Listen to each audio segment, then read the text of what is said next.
Hey everybody, this is Alex Merced from AlexMercedCoder.dev. And in this video, what I want to do is talk about repos inside of repos. One of the issues that people often find, basically what they do is they end up going to GitHub and then they end up seeing like these sub-repos and they don't know what to do. So what we're going to do here is we're going to show you what the problem is. So yeah, well, you can see like how the problem happens. And then two, we will then show you how to fix the problem or show you a way to fix the problem. Okay, so first what we're going to do is we're just going to create some files. So I'll just do this from terminal to save time. Okay, so I'm just going to take like the words echo the words hello. So that means I'm going to output the word hello, but I want to take that output and then put it into a file called file1.txt. So that's what this is doing. So basically what this does, it says, hey, print hello to the terminal. And then what this does, it takes the output to the terminal, and then instead of putting it on the terminal, it's going to send it to a file that I name on this side. That's essentially what that is if you're not familiar with that particular bash command. Okay, so I'm saying, hey, send that to, and see I created a file1.txt, which has hello inside of it. Okay, and then I'll just create another file, echo goodbye. And then we'll pipe that into a file called file2.txt. Okay, and there's file2.txt. Okay, which has the word, no word inside of it because I made a mistake somewhere. Oh, I forgot the O in echo. So I created the file, but nothing got piped to it. That's fine. I can just manually put goodbye in there. Whatever. Okay, so what I want to do is I want to initialize a repo. I'm going to create a new repository. Okay, so we'll say git init. This is going to create a repo inside this folder. So inside this folder, it creates a repo. So you see how it says initialize empty git repository, and then it points to this .git folder. That's technically where all your commits get saved. So whenever you're doing anything in Git, everything's happening inside that .git folder. So again, now if I do an ls-la to see all the hidden files, I'll see that, hey, not only are there the two files that I created, but now there's a folder called .git. Okay, don't worry about this .vs code folder. That has to do with an extension that I have installed on my computer, so you may not see that. Ignore that. Okay, but there's a .git folder, and that's technically where all the files that track your commits and all the Git stuff happens. Okay, so long as that folder is there, Git on my computer and anywhere else I put this repository is going to think there's a repository in that folder. And then that every subfolder is part of that repository. Okay, and that's all fine and good. So now let's go to GitHub and head over to github.com, and we're going to push this code up. Okay, so we're going to say new demonstrating submodules. Okay. How not to create repos inside of repos.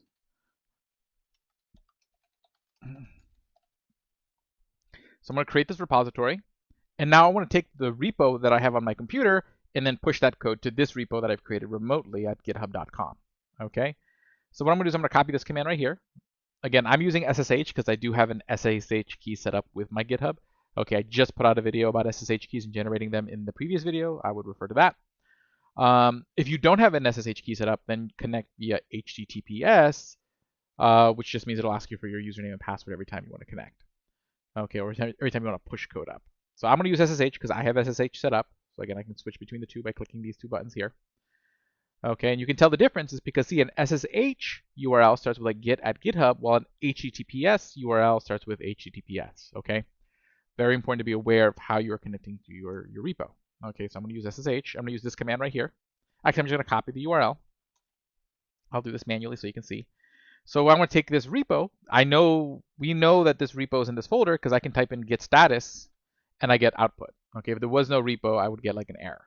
Okay, so I know there's a repo that exists, and what I want to do is I want to make sure that this repo knows that anytime I want to push to a remote called origin, that it wants to push up to that URL for that online version of the repo. So I say git remote, meaning a remote repo, and I want to add a remote repo, so git remote add. Then I have to give that remote repository a name, which usually you call the first one that you add origin. Again, you can give it whatever name you want. And then you paste the URL for that particular remote repository. So I'm going to say, hey, whenever I push the origin, this is the URL I want you to push the code to. Okay, that's basically what I'm saying. Okay, and now I can confirm that I've added this remote repository by doing git remote-v. What this will do is it'll list all my remotes and the URLs that they push and fetch from. Okay, fetch is when I pull down code. If I pull, push is where it's going to push code to. Generally, it's always going to be the same URL. Like there might be the offhand situation where they're two different things. That's more advanced Git stuff than we're getting into in this video. Okay, so now that we have that, what I can do is I can now add the files. Because see, again, when I did git status earlier, you saw these two files are red. That means we're currently not in staging. So that means if I were to do a commit right now, it's not going to capture those files because I didn't tell it to capture those files. So I have to first add those files to staging, kind of like if you ever been to a photographer, you have to be in front of the camera to get photographed. So basically putting things to staging is like staging things in front of the camera, putting them in front of the photograph, the camera so it can get photographed when I do a commit. So I'm going to say git add dot. Dot always represents the current folder. So I'm saying add everything in the current folder and below. Okay, I could also do git dash a, which means add everything inside the repository. Okay, either one would get me the job done. I traditionally do git dot because I'm generally always operating from that top level folder. Okay, so now just to make sure, I can do a git status and I can see, hey, look, the two files were added to staging, which means I can then do a commit. Okay, now if I just write git commit, it's going to take me to an editor like Nano or Vim. To avoid that, I'm just going to give it the message straight up. Okay, so instead of it taking me somewhere else to add a commit message, I can just add a commit message in line by using the -m flag and then just putting a message saying, okay, a commit. Doesn't matter what the message is. Okay, cool. So I now have a commit, and now I can push those commits up to my remote. So I'll say git push. It's going to ask me, hey, which of my remotes do you want to push to? I want to push to origin. Which branch do you want to push? Okay, I can see which branch I'm on down here. Okay, here, or I can see it right here because I'm using Starship RS to make my prompt nice and informative. Okay, but if you're not sure what branch you are, the surefire way is you can do git branch. Git branch will always tell you the truth. So it's telling me, hey, I'm on the main branch. So I'm going to say git push to my origin repo, and I want to push to the main branch. Okay, which is generally going to be main or master depending on your setup. Okay, so now I've pushed that code up. So if I refresh this, okay, I see the two files there. Wonderful. Okay, so now let me make a few folders. So I'm going to make directory 1, directory 2, directory 3. Okay, and see now I have 3 folders that I've just created. Now let's put a file in each of these folders. Okay, so let's do touch inside of directory 1. Let's create a file called file1.txt, and then we're also going to create in directory 2 a file called file2.txt, and then in directory 3 we'll create a file called file3.txt. Okay, wonderful. Okay, and again, now I see this is green, which means like in VS Code, that means that, hey, there's stuff there that hasn't been committed yet. I can always see what stuff hasn't been committed yet by doing a git status. And I can see that the stuff in these 3 folders has not been staged, so I can stage them, git add dot. Then I can, commit them, git commit -m, more stuff. Okay, and then again, once I have that commit, I can then push that commit to my online repo. Git push origin main. Okay, now if I refresh online, now I see those 3 folders. And now look at these folders. So these folders are just normal looking folders. Okay, and if I click on them, I can see the files inside those folders. Okay, now watch what happens if I were to go inside. So if I were to cd inside of directory 3, so now I'm inside of directory 3. So again, I'll do pwd, print working directory, so you can see, hey, look, I'm inside directory 3. Okay, you can also see it right here. I'm inside directory 3. Okay. What if I create a git repo inside that? Because isn't this folder already inside of another existing repo? Because we created a repo in the parent folder. Okay, remember we saw that .git folder. So if I were to create a repo in here, git init, okay, and then doesn't really matter if I do anything going forward, okay, if I were to make a change in this folder, so let's just touch another file. So we'll just say echo echo we, and then pipe that into a folder called we.txt. Okay, so see now in directory 3, there's a file called we.txt.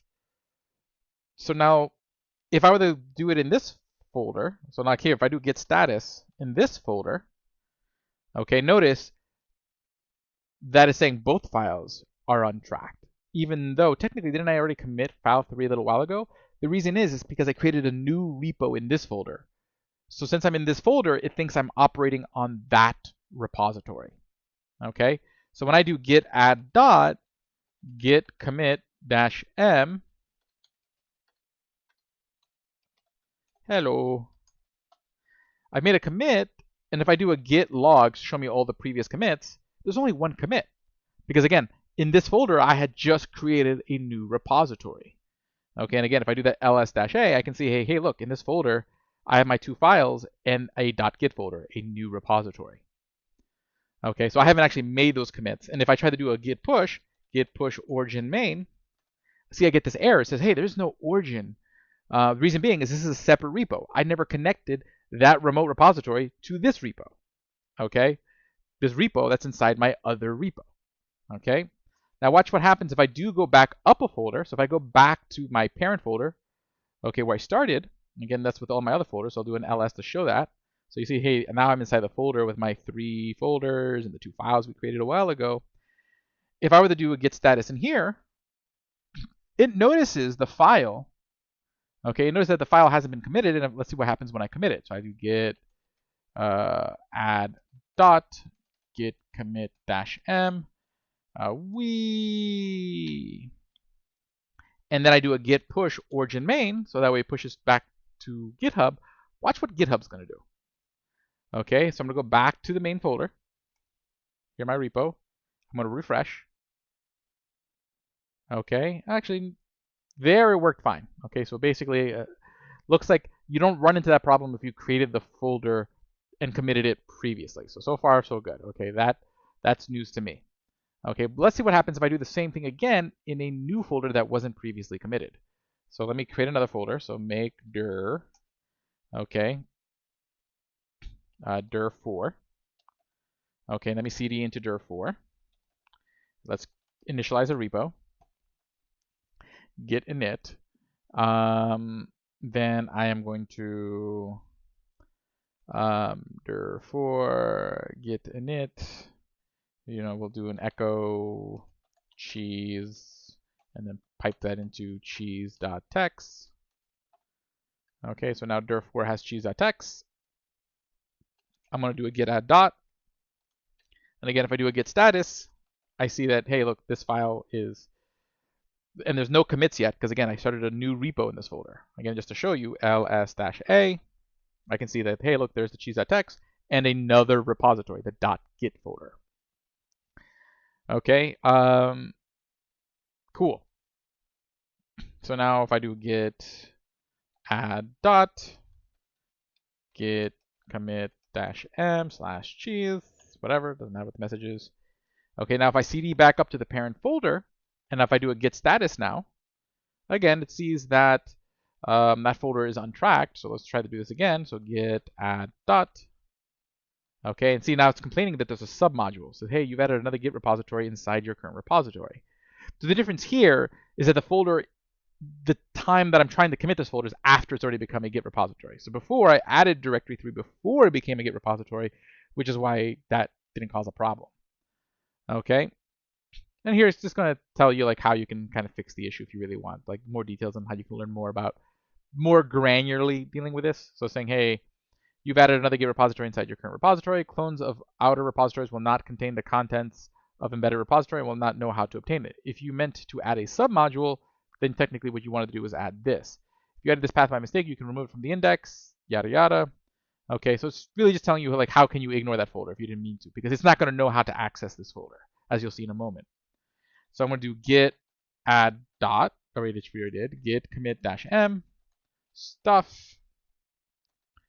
Okay, and then we push it, git push origin main, we push the code up, and then I refresh it, And see, now there's a fourth, but notice how like this folder has an arrow inside of it. That means it's a submodule. So it's saying this is another repository. So we're not going to show you the files here.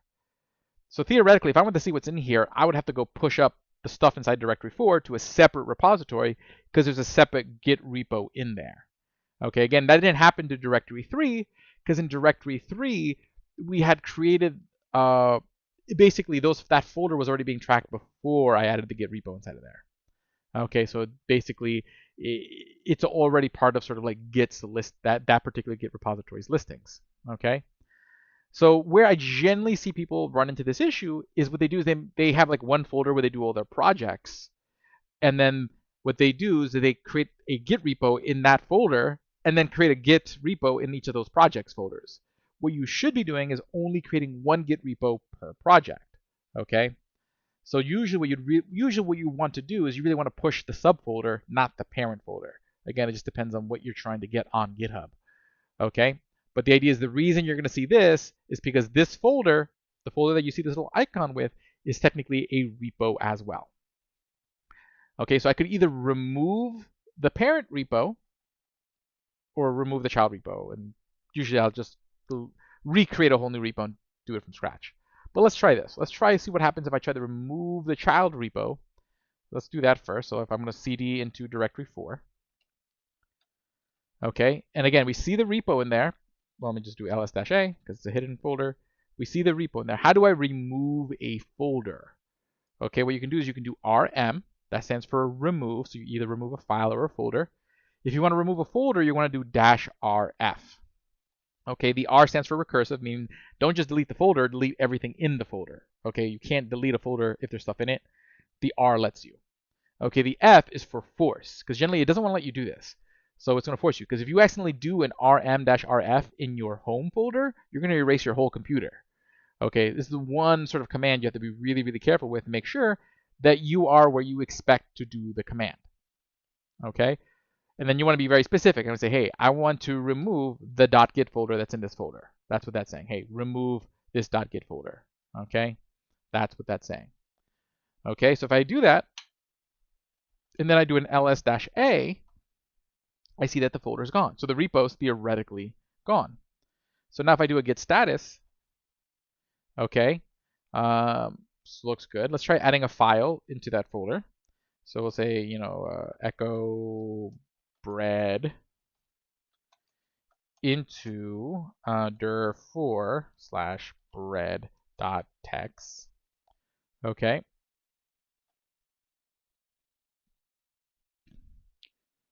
Oh, I should have done a slash. Okay, so let me try that again. Slash dir4. Oh, it's because I'm still inside of directory 4. So let me try that again. There we go. Okay. So now if I do a git status, okay, still doesn't detect that folder. Notice it doesn't detect that change. The reason being is that Git repository still sees this folder as a subrepo. Okay, basically once you've kind of done the damage, it's kind of hard to undo. Okay, again, what I could do is I can go back into that previous command that I saw here.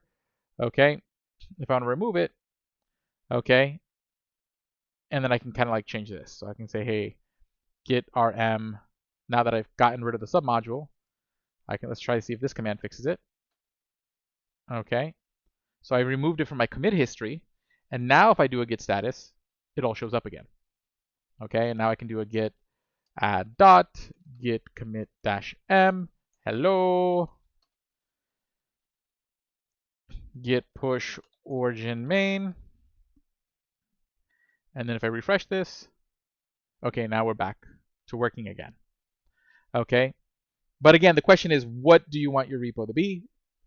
Generally, one folder that has one thing that you're working on should be one repo. You shouldn't have like one repo that has like 20 different projects. Okay, that's referred to what's called a monorepo. Generally, you would only do a monorepo for like related projects. So you may have like 5 apps that are all part of one bigger app, and you want them to share libraries. Okay, that's much, much more advanced usage. So if you're new to Git, it should be one repo, one thing. Okay, I'm building one app, that's one repository. I'm building another app, that's another repository, so forth and so forth and so forth. Okay, don't try to sit there and say, hey, I'm going to create one repository with all my projects. There is nothing wrong with having lots and lots of repositories. We go to my GitHub account. Okay, I have 460 repositories. Okay, that's a lot. Okay, because I'm not picky. Okay, bottom line is I'm going to create repositories when I need them. Okay, a lot of people, especially when you're looking to become a developer, they worry too much about, oh, well, people think I have too many repos here. Doesn't matter. Let people see the work you've done. You rather have more work on your GitHub account so people see that you are coding and actively coding and are passionate coder than to have less. Okay, so don't get too picky about how many repos you make and what those repos have. Just code. Okay, but hopefully you guys found that useful. My name is Alex Merced. Again, there's basically you have two approaches, but the idea is you have to remove the Git repository.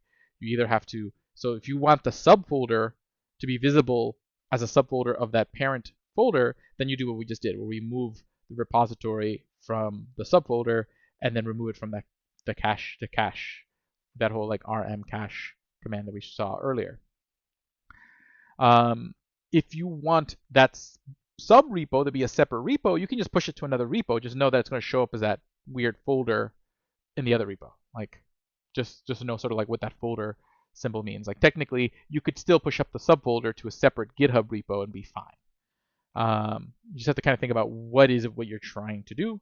But you can always, but if the parent folder isn't what you want as a repo, then just remove the repository from the upper repo, and so forth. So let's say I did want to do that. Actually, let's just do that.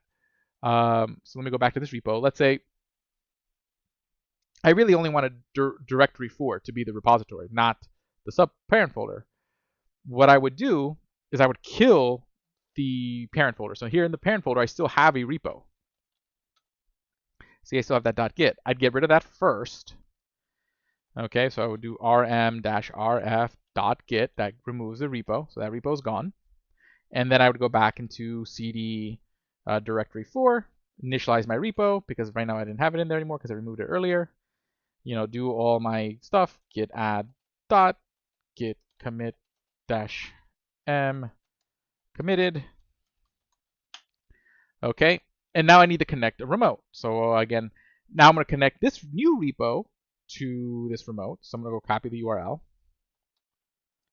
Okay, and so I'm going to do git remote add origin, then the URL. Okay, and now I'm going to try the push. So I'm going to do git push origin main, and I'm going to get an error. Yep, see, there's the error. So you see how I get this error saying you failed to push some refs. Okay, refs are essentially commits. Okay, so whenever they say refs, just means commits.